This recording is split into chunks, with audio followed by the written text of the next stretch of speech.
Next speaker is Kaushik Das. He's a researcher at the Department of Wind Energy in Technical University of Denmark. He has a PhD in wind energy and masters in the master in power systems. And his research interests include utility-scale hybrid power plants and renewable energy sources integration. And he will talk about optimal battery operation for revenue maximization of wind storage hybrid power plants. So, Kaushik, you can go ahead.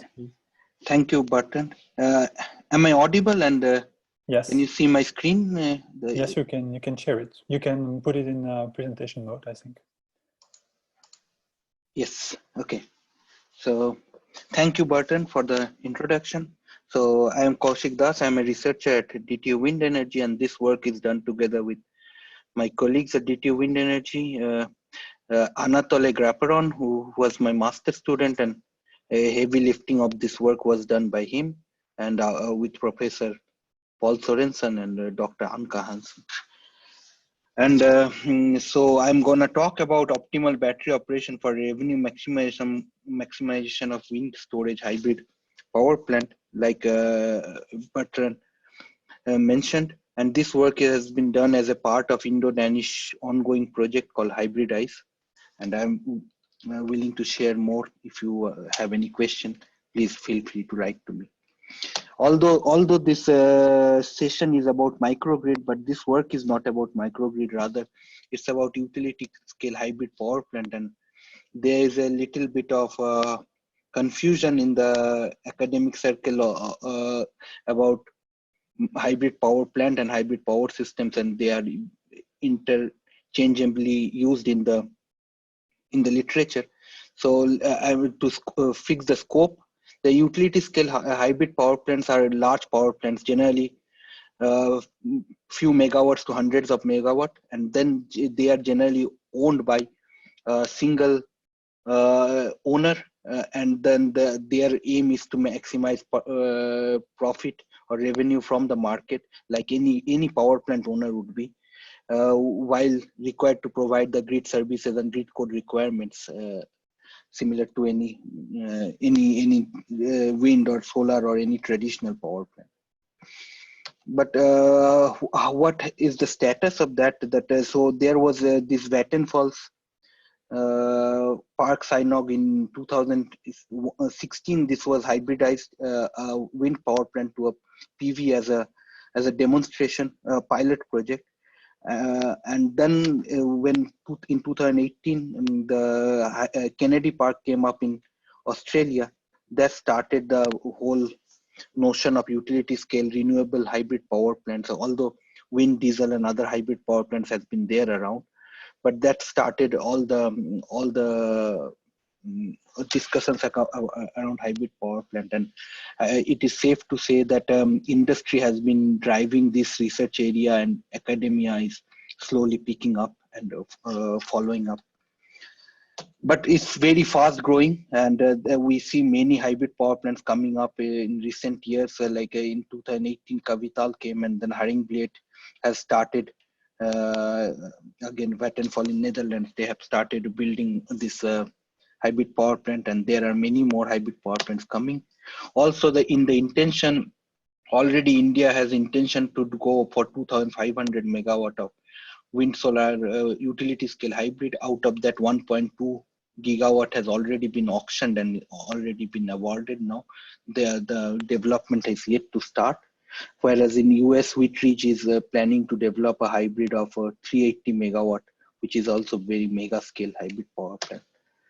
Also, in terms of the regulations and policy, like for all the governments are moving towards, for example, India has come up with their new hybrid policy, solar hybrid policy, whereas Denmark, the mega wind policy in Denmark has also talked about hybrid solutions for wind, solar and storage.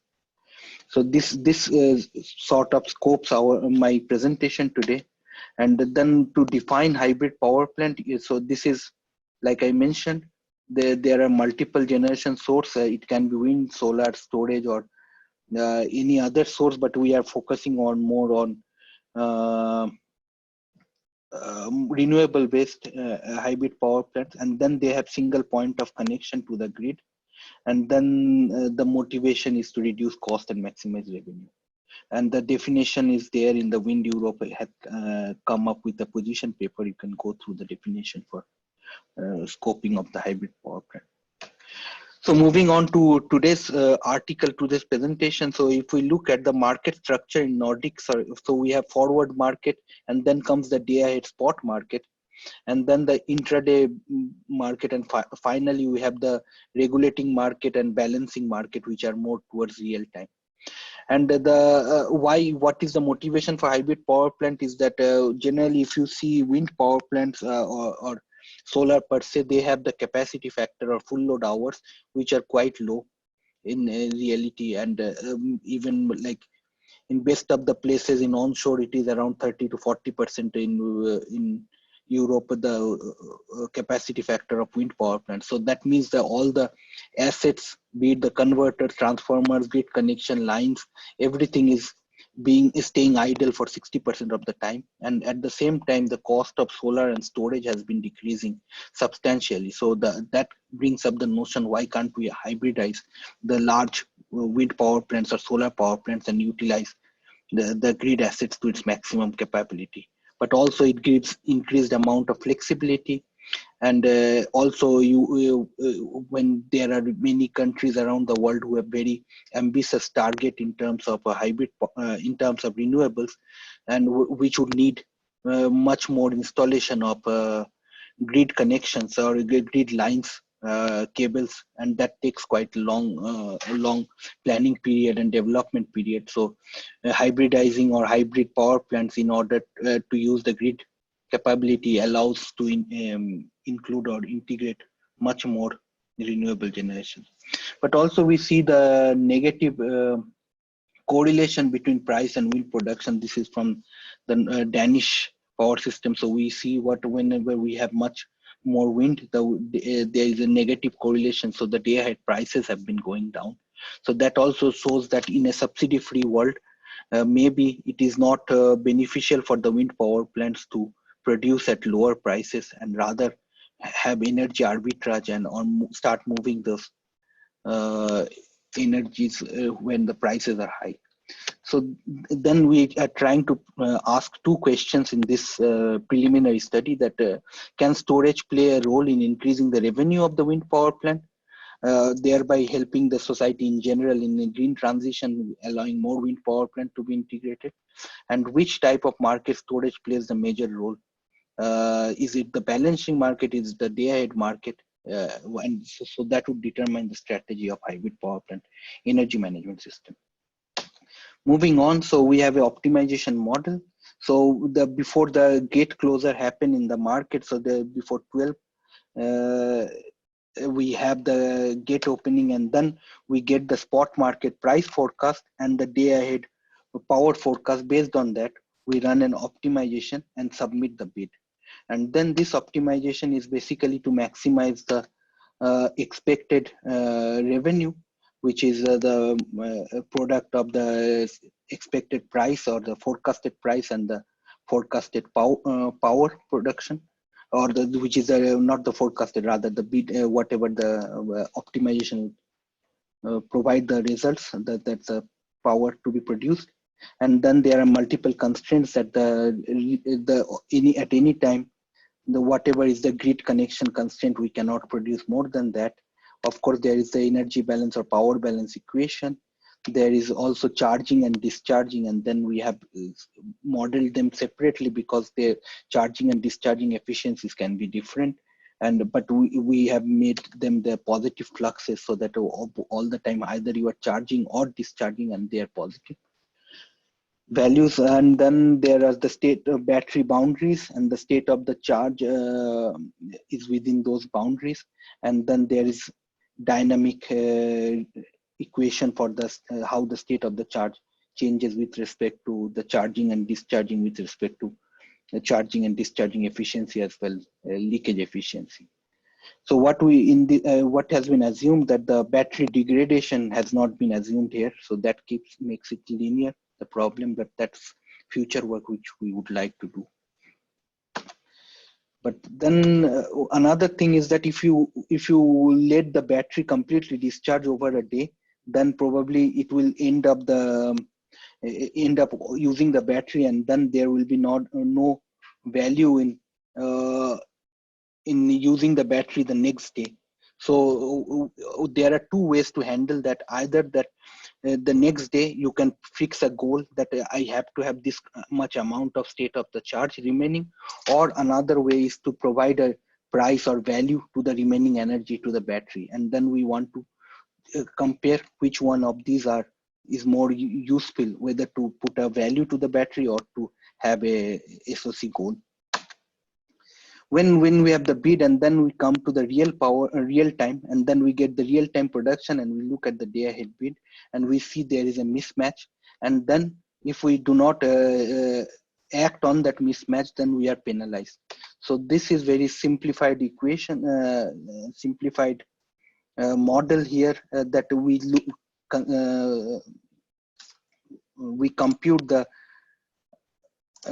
delta power change, and then we check whether it can be charged and discharged in the battery based on the battery conditions. And then if it is not matching the scheduled power, then it is recorded, and that has to be handled in the settlement period, which is the next day when the settlement is done, and it has been penalized based on the regulating prices. So now we move on to the study cases, and then we have all the parameters here, which you can read in the paper in details. But going more towards the results, it's very interesting to see that. So we started with the Oracle case, which means that you have the knowledge, or it's a perfect forecast. You have the knowledge how the wind and price is going to be. So if you having that knowledge, then it can increase your revenue by 4%, just even without the battery, just if you can bid properly in the market. So this is the value of the forecast. But when you have the battery and you have the proper perfect forecast, then if you use only for balancing and not for day ahead optimization, then it is only minute increase in the revenue. But when we increase it in the use it in the optimization, then the revenue increased by 21% based on the data from the real data from the Nord Pool.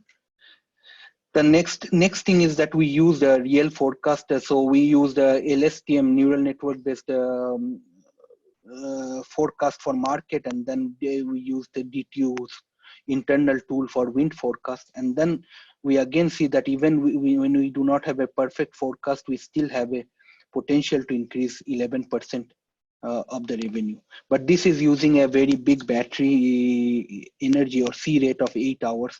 But we are doing the sensitivity study for different C rate later. But what is the takeaway point is that storage used only for balancing does not add much revenue compared to allowing for day ahead optimization.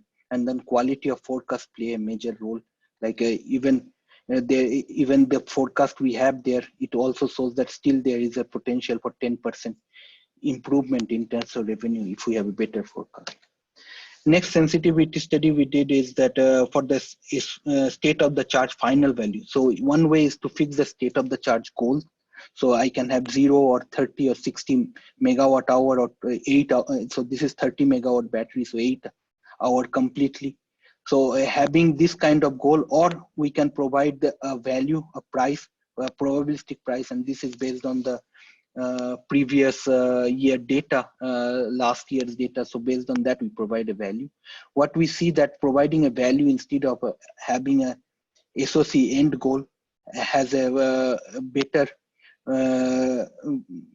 better response in terms of revenue, increase added revenue, but also most importantly, the number of cycles is also reduced when we have a value. So that provides much better solution. So the takeaway would be that valuing approach yields higher revenue than the goal setting approach.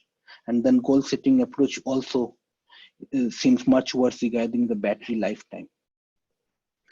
Moving on to the sensitivity studies in terms of power energy ratio. So what we did is that we started changing the C rate to 1 hour to 8 hours here. And then what we see that if you use only for balancing, if you have a very bulky battery, still it is increasing 1.3%, whereas that's 8-hour C-rate battery. And here, if we are using just 2-hour C-rate battery for optimization, still it is 2 times more than what that is of, or 1.5 times more than what it would be only used for balancing. And if we have a 4 hours battery, so it is like almost 4 times more revenue as compared to using it for balancing. So that only makes our results more confident on our hypothesis. And also we see that with the increase on the battery size, the megawatt hour, it increases exponentially the revenue. But added revenue is higher considering day-ahead optimization, even with smaller battery capacity as compared to balancing, and exponential increase in revenue with increases in energy capacity. So the last slide would be the discussion. That results have shown that the storage system could be managed in several ways, and that scheduling the production based on market price forecast is most effective. I would like to mention that this is based on the Nordic power system or Nordic market, where the prices are not that fluctuating, but there are other places like Netherlands and some places in Australia where the prices are very much fluctuating. Or for example, in India, there was peak power plant bidding, and then the price is very highly fluctuating. So in those cases, it is even more beneficial as compared to Nordic. Applying integrated bidding strategy for both day-ahead market and balancing market eventually increases the revenue for more than 10% as compared to case without battery. That's what we saw. And the most efficient technique was in terms of revenue and lifetime maximization is to value the remaining energy rather than constraining the SOC goal. And lifetime consideration plays important role when choosing the battery capacity. Since battery lifetime and cost plays a crucial role, so the next step would be to include that in the optimal decision of the battery dispatch in terms of battery lifetime degradation. But we have not done that knowingly, because the battery prices are changing every day, and that does not reflect to just do the feasibility study if we have an expensive battery, to not to show the value of revenue maximization potential with battery storage or any kind of storage per se for the hybrid wind power plant. Thank you. Thank you, Kaushik. Can go quickly to the questions. We got a question which is a bit funny, but which was answered in your slide. So, what kind of leakage from battery do you see from practice over 24 hours? So indeed, you have a parameter eta for leakage of the battery, but you set it to 0. So I can answer in your place. I think you put it in the formula, but actually you put it to 0 in your experiments. Yes, but just to make it also, like you yourself has said, that this is for thermal energy storage, so it becomes a bit more technologically agnostic. So you can also use it for other. So just to show the capability here. Okay, and then we have a second.